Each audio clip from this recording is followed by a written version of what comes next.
Alright, take two. Good morning, my friends. We're going to take a look at the latest of the potential for our Thanksgiving Day snowstorm. And we're going to take a look at Pivotal Weather Models, which has lately been my favorite site for forecasting the weather. And we're going to take a look at our winter weather and our total snowfall. And we're going to go the next 15 days out and see what it has for us based on the latest model guidance, my model runs, I should say. So this is going from now, and this won't load, so we're going to have to go to our earlier run, which is our 6 a.m. run.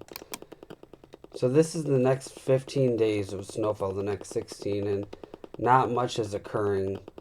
But the key is here is what I want you to get is I always like to give you the why behind the what and the science behind what's happening.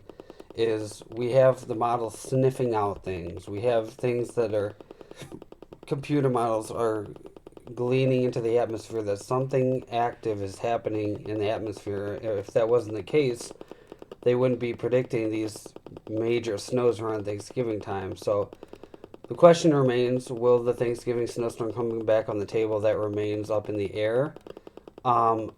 Personally, to get emotional, I hope it does, because I do like the cold and snow, especially around my area, especially around the holiday season.